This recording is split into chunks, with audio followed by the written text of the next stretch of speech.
नमस्कार दोस्तों। यदि हम भारतीय जनता पार्टी को भारतीय बुजदिल पार्टी कहें या भारतीय बलात्कारी पार्टी कहें या भारतीय भ्रष्टाचारी पार्टी कहें तो कोई शायद गलत नहीं। जी हां, मैं दो बयान बताता हूं।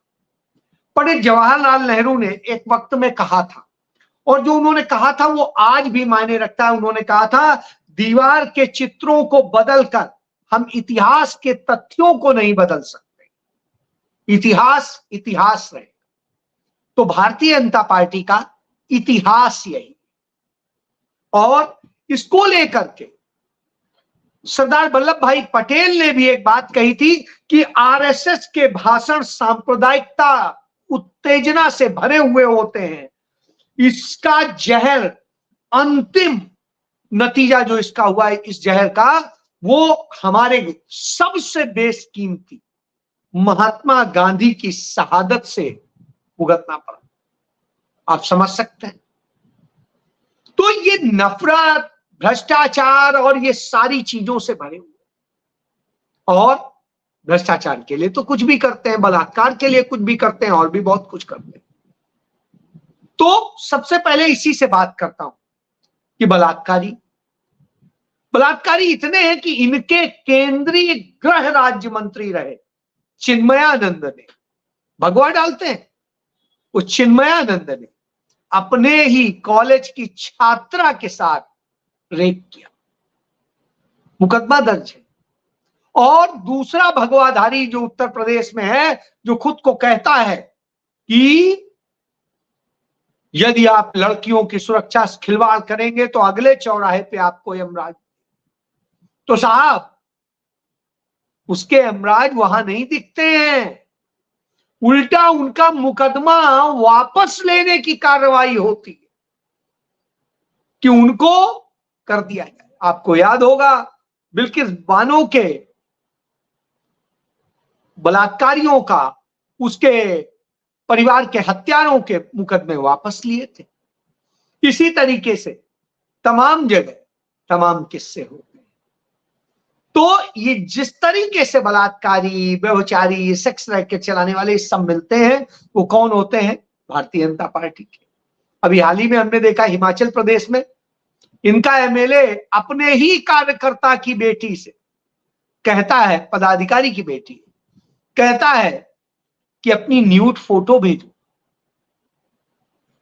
आप सोचिए किस स्तर के लोग। तो जब इस स्तर के हों तो क्या करें? अभिषेक बनर्जी, जो ममता बनर्जी के भतीजे भी हैं और हमारे देश की संसद के सदस्य भी, बहुत भारी मतों से जीत के आए।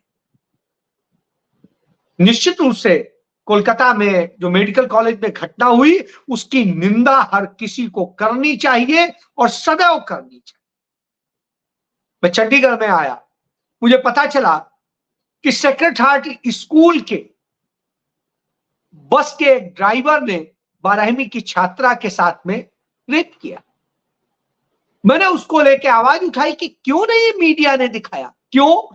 क्योंकि यहां पर भारतीय जनता पार्टी का शासन है, केंद्र का शासन है, सीधे नरेंद्र मोदी के अंडर में आता है। तो साहब, मीडिया भी नहीं उस तरह से उठाएगा, बताएगा और करेगा, लेकिन कोलकाता में चिल्लाएगा। वो बदलापुर में नहीं बोलेगा, जो भाजपा के नेता के स्कूल में लड़कियों के साथ यौन शोषण होगा, वो नहीं बोलते हैं उन किसी भी जगह जहां भाजपा सत्ता। तो लेकिन बाकी जगह सुन जाते हैं। तो जब भारतीय जनता पार्टी के लोग वहां प्रदर्शन कर रहे थे और सब कर रहे थे, तो भारतीय जनता पार्टी के लोगों ने वहां पर जो शब्द कहे, वो कहते हुए मुझे शर्म आती है। उन्होंने अभिषेक बनर्जी की नाबालिग बच्ची के लिए कहा कि हम उसके साथ रेप करें। सोचिए आप, किसी की बच्ची, उसे अपनी बच्ची की तरह से देखना चाहिए। और उन्होंने जिस तरह से ये नारे लगाए और कहा, उससे ज्यादा शर्मनाक और बात क्या हो सकती? एक रेप का विरोध करते हुए आप दूसरे बच्ची से रेप करने की बात कह रहे हैं। एक रेप का जवाब दूसरा रेप नहीं हो सकता। आप निश्चित रूप से लांछित कीजिए सरकार को, सरकारी व्यवस्थाओं को, मशीनरी को, सबको, व्यक्तियों को, लेकिन आप किसी बच्ची को कहें कि हां हम ये करेंगे, इससे ज्यादा शर्मनाक और दर्दनाक बात नहीं हो सकती। तो ये भारतीय जनता पार्टी का कैरेक्टर, और जब यह कैरेक्टर हो तो आप समझ सकते हैं। तो आज भारतीय जनता पार्टी का फिर कैरेक्टर दिखाता हूं। डरपोक कैसे हैं, जो मैं कह रहा हूं बुजदिल है, बलात्कारी बता दिया, बुजदिल सुन लीजिए। बुजदिल ऐसे हैं कि कंगना रनौत जो एमपी मंडी लगा रही थी, मंडी से जीत के आई, वो जो फिल्मों में क्या करती थी, कैसे नशा करती थी, कैसे वो और तमाम कर्म करती थी, ये उसी ने बताया, मैं नहीं कह रहा हूं। मैं किसी महिला को लांछित नहीं करता, मैंने उसको तमाम रूपों में देखा है, लेकिन मैं फिर भी नहीं कहता हूं कि वो कैसी है या क्या है, क्योंकि ये नहीं मुझे कहना चाहिए। मैंने चंडीगढ़ में जब मैंने देखा है उसको, जब होगा सुधर गई होगी, मैं ये मानता था। लेकिन उसने जब कल एक इंटरव्यू में कहा कि किसान आंदोलन के दौरान किसान रेप कर रहे थे, हत्याएं कर रहे थे और न जाने क्या क्या बोलती है, किसानों के लिए इतना गंदा बोलती है कि शर्माती। बहरहाल इसका असर हुआ, पूरे हरियाणा में किसानों ने इसको संज्ञान में लिया, पंजाब में संज्ञान में लिया, और एसजीपीसी ने संज्ञान में लिया, और सारे लोगों ने इसका विरोध किया। और जब पूरे हरियाणा में जनता विरोध को आ गई, कांग्रेस विरोध को आ गई और सब आ गए, तो क्या करते? तो उस स्थिति में भारतीय जनता पार्टी ने तुरंत यू टर्न लिया। अब तक वो गालियां दे रही थी, चुप थे।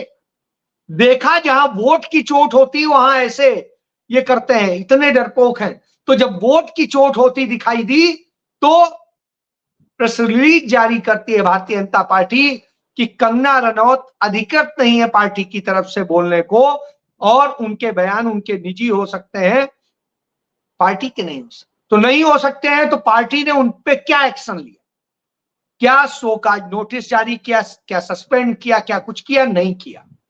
यानी असल में सहमति है, लेकिन जब देखते हैं उल्टा पड़ रहा है तो तुरंत पलटी मार जाते हैं। हमने अभी देखा तमाम बिल आए, चाहे वक्त बिल हो, चाहे ब्रॉडकास्टिंग के लिए बिल हो, चाहे दूसरे और तमाम हो, इलेक्ट्रल एंट्री के हो, ये सब में इन्होंने पलटी मारी। सामने दिखाई दे रहा है जब से राहुल गांधी नेता प्रतिपक्ष बने हैं और खुलकर इन पर हमला हो रहा है, राहुल गांधी इनको रोज जवाब दे रहे हैं, तो ये डर जाते हैं, और जब ये डर जाते हैं तो खटाक से पलटी मारते हैं। तो अब हरियाणा के किसानों ने फिर दिखाया तो पलटी मार। आपको याद होगा जब विनेश फोगाट को साजिश करके हरवाया नहीं, मतलब अयोग्य घोषित करा दिया गया, अयोग्य है, तब कांग्रेस ने कहा, खाप पंचायतों ने कहा कि उसको भले वहां सम्मान मिले ना मिले, हम यहां सम्मान दें। भारतीय जनता पार्टी यही कह देती, नरेंद्र मोदी कहते कि हाँ, जब उन्होंने तमाम को बुलाया था उसे भी बुलाते और कहते नहीं विनेश तुम वीर हो, आता तो आपने तो किया नहीं, तो कांग्रेस ने उसे सम्मान दिया और खाप पंचायतों ने उसे 50 ग्राम सोने का मेडल पहना के दिया, ये लो गोल्ड मेडल हम देते।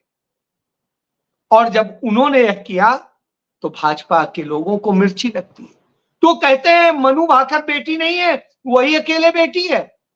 तो झज्जर में एक कार्यक्रम में कांग्रेस पार्टी मनु भाकर का सम्मान करती है और वो सभा में शामिल होती हैं और दीपेंद्र हुड्डा वहां पर भी होते हैं। अब भाजपा के पास बोलती बंद हो गई, तो अब क्या बोले? तो अब चुप्पी साधे, तो यह स्थिति होती। आप देखिए, जब जम्मू कश्मीर में भी चुनाव है, वहां पर 44 लोगों के नामों की प्रत्याशियों की लिस्ट जारी कर देती है भारतीय जनता पार्टी। और जब भारतीय जनता पार्टी के ही लोग जम्मू में पहुंच के कार्यालय में और सारे नेताओं को कस के गरियाते हैं, शब्द मैं कह रहा हूं, गरियाते हैं, तो ये हालत भाजपा की हो जाती है, हाथ पांव फूल जाते हैं और तुरंत कुछ ही घंटे बाद वो लिस्ट वापस ले ली जाती, फिर कुछ नाम की घोषणा होती, लेकिन अभी तक पूरी लिस्ट नहीं। तो आप इससे समझ सकते हैं कितने डरपोक हैं। जहां थोड़ा सा वो दिखेगा ये डर के मारे कांपने लगते हैं। मेरे एक मित्र कहते हैं जो सड़क के किनारे कुत्ते होते हैं, जब आप जाइए तो एकदम से भौंक पड़ेंगे, झुंड में होंगे और वो होंगे, अकेला होगा तो नहीं भौंकेगा, झुंड में होंगे, भौंक पड़ेंगे, आपके पीछे बोलेंगे और सब कुछ करेंगे। और जैसे ही आपको ये कायदे का ढेला उठा लीजिए या डंडा उठा लीजिए, वो सब भागते नजर आए। कमोवेश यही स्थिति इनकी है। तो अब जब यह स्थिति होती है तो इस तरीके से भागते नजर आते हैं। अब जब भागते नजर आते हैं तो यहां डर लगता है। हरियाणा में चुनाव की तिथि कैंसिल कराने के लिए इनेलो के साथ मिल जाते हैं। वही इनेलो जिसको अभी भ्रष्ट बता रहे थे, चौटाला परिवार को भ्रष्ट बता रहे थे। और चौटाला परिवार के ही दुष्यंत चौटाला, जो उनके साथ 4.5 साल तक सरकार चलाए, डिप्टी सीएम है, वो कहते हैं अब आपसे कसम खा कहता हूं कि भाजपा में नहीं जाऊंगा। भैया भाजपा में नहीं जाओगे, कहां जाओगे? जाते तो तुम वहीं हो, तुम्हारे दादा भी वहीं गए थे, तुम्हारे बाप भी वहीं गए थे, तो सब वहीं जाते रहे। तो यह बताता है कि वास्तव में आप सिर्फ साजिश रचते। बहरहाल इस साजिश का नतीजा क्या होगा? हर जगह मुंह की खानी पड़ती। तो अब हरियाणा में जगह जगह थू थू हो रही है कि इतना डर गए कि अब चुनाव की तिथि बदलवाने पे लग गए। जैसे अब जम्मू कश्मीर में भी कोशिश है कि वहां भी कुछ बदलाया जाए। जैसे 2 राज्यों में चुनाव और होने थे, उनकी तिथियां न घोषित हो, इसके लिए चुनाव पर आयोग पर दबाव डाला गया और उसका नतीजा ये हुआ वहां अभी चुनाव की घोषणा नहीं हुई है। बहरहाल ये सारी चीजें जब होती हैं तो दुखद हालात, और ये दुख हम देख रहे हैं। अभी जो उपचुनाव होने थे तमाम सीटों पर, वो उपचुनाव नहीं हो रहे हैं, जो विभिन्न कारणों से सीटें खाली हुई, तो वो भी कराने में डर लग रहा है। कांग्रेस पार्टी के नांदेड़ से सांसद बसंतराव साठे चौहान, उनका दुखद निधन हो जाता है। कांग्रेस पार्टी उनको श्रद्धा सुमन अर्पित करती है। भाजपा के लोग उसमें भी राजनीति करने पहुंच जाते हैं कि कैसे हम वहां पर यह खेल करें कि वो सीट भाजपा को आ जाए। तो अब आप समझिए इस तरह की साजिशें रचने वाली और इस तरह के ड्रामे करने वाली है पार्टी। और जब यह सारे ड्रामे चल रहे हो तो आप सोच सकते हैं। तो इसी तरीके से वो दूसरे और भी ड्रामे करते हैं। आपको याद होगा जब 2016 में नोटबंदी की गई थी और किया गया था, तब अलीगढ़ के विजय शेखर शर्मा जो पेटीएम के मालिक हैं, या कौन है मुझे नहीं पता, चाइना के साथ मिलकर के उन्होंने शुरू किया था पेटीएम। और जब शुरू किया था तो प्रधानमंत्री नरेंद्र मोदी उसका प्रचार कर रहे, और नरेंद्र मोदी उसका प्रचार कर रहे थे। अब स्थिति है कि उसी पेटीएम को अधिग्रहित करना चाहती है अडानी की कंपनी, और जब अडानी की कंपनी उसे कब्जाना चाहती है तो आरबीआई उनको नोटिस जारी करती है और सब कुछ करती है, दबाव बनाती है। वैसे ही जैसे मुंबई एयरपोर्ट दिलाना था अडानी को, तो कैसे वहां पर जीएमआर को नोटिस दी गई, ईडी की, आईटी, इनकम टैक्स की, सीबीआई की और सबकी, उसी तरीके से उन्हें दी जाती है। अब उन्हें सेबी का नोटिस पहुंच गया और सेबी की तरफ से बहुत सारे सवाल कर दिए गए। अब विजय शेखर परेशान है, उनका शेयर भी डाउन जा रहा है, और उधर अडानी इस चक्कर में जितना डाउन जाए और उसके बाद कहें भाई हमें दे के और फ्री हो लो, नहीं तो तुम्हारा क्या हो।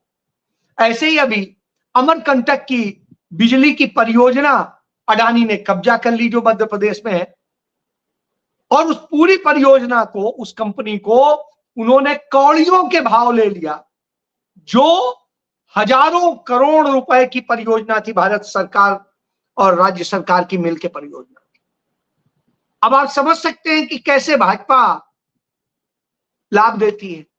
भाजपा ने ही उन्हें लाभ दिया कि धारावी है, सबसे बड़ी एशिया की कही जाती है स्लम बस्ती है, बिल्कुल मुंबई एयरपोर्ट के साथ में है। चूंकि एयरपोर्ट अडानी ले चुके हैं 50 साल के लिए मोदी से, तो अब वहां के बगल की पूरी जमीन वो कब्जा करना चाहते हैं। तो उसे सुंदरीकरण के नाम पर और पुनर्वासित करने के नाम पर उन्हें ठेका देगा, मतलब सरकार पैसा भी देगी, सरकार वो भी देगी, और उन्हें दे दिया जाता है।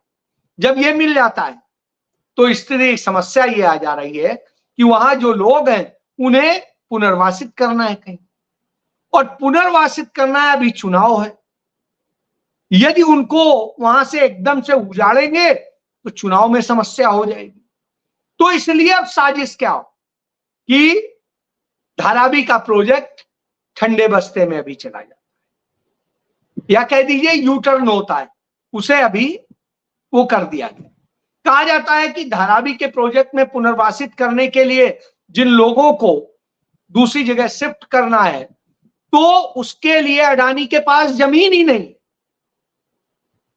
बगैर जमीन के चले थे ठेका लेने, 1 इंच जमीन नहीं है, यह आधिकारिक बयान, और वो उसका ठेका ले लेते हैं। और उसके बाद में स्थिति यह है कि धारावी का मामला अटक जाता है। क्यों?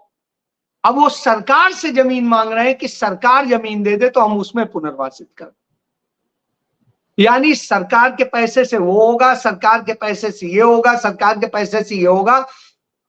कहा जाएगा अडानी इतने की मदद कर रहे हैं, इन पीड़ितों की मदद कर रहे हैं, ये करेंगे वो करेंगे, अखबारों में बड़ी बड़ी खबरें छपती, लेकिन यह नहीं छपेगा कि उन्होंने करा कहीं कुछ नहीं है, कागजों में है, यह सत्य है। तो वही सत्य ये है, और जो करने के नाम पे घोषणा करते हैं वो सीएसआर में उसका फायदा लेते हैं, उसमें डालते हैं, कोई ये दान नहीं करते हैं। तो यह सत्य है, इसीलिए डरे हुए होते हैं। तो अब आजकल वहां पर मैंने क्या कहा, वोट की चोट का जहां डर होता है वहां तुरंत यू टर्न लेते हैं, जैसे कंगना पे लिया, जैसे जम्मू कश्मीर में लिया, जैसे हरियाणा में ले रहे हैं कि हाँ सब किसानों को हम ये करेंगे, किसानों को वो करेंगे, वैसे ही हुआ। और नफरत फैलाने का काम करते हैं। नफरत फैलाने के लिए उन लोगों की जाति, उन लोगों के धर्म बताने का काम करते हैं जिनको दलितों की बताएंगे, मुस्लिम्स की बताएंगे, दूसरों की। लेकिन नफरत इतनी कि मध्य प्रदेश में एक दलित ग्राम प्रधान जो होती है, सरपंच होती है, वो जब जाती है 15 अगस्त में झंडारोहण करने के लिए अपने ग्राम सभा के दफ्तर में, तो उसको झंडारोहण नहीं करने दिया जाता है क्योंकि वो दलित है। और पंचायत सचिव और वहां दूसरा व्यक्ति जो भाजपा का नेता है वो मिलके उसका झंडारोहण कर दे। फिर जब ग्राम सभा की मीटिंग होती है तो सबको कुर्सी मिलती है, उसे कुर्सी नहीं दी जाती और कहा जाता है अपनी कुर्सी अपने घर से लेके या जमीन में बैठो। अब आप सोचिए, हम एक तरफ महिला सशक्तिकरण की बात कर रहे हैं, हम एक तरफ जो है बात कर रहे हैं जातिगत जनगणना की, हक दिलाने की सबकी, दूसरी तरफ भारतीय जनता पार्टी के लोग ये कर रहे हैं। उनके सरकारी कर्मचारी अधिकारी उन्होंने अपने बनवा रखे हैं, अपनी विचारधारा बनवा रखे हैं और उनके जरिए किया जाता है। तो ये मुस्लिम्स होंगे, उनके घरों पे बुलडोजर चल जाएंगे। तो आप इससे समझ सकते हैं ये भारतीय जनता पार्टी। चुनाव आ रहा है, जवाब देना है, वो जनता को देना है। फिर जनता देगी तो ये डरते हैं और नहीं देगी तो ये फूल के शेर हो जाते हैं। तो इसलिए अब फैसला तो जनता को ही करना है। कि हमें किसके साथ खड़ा। जय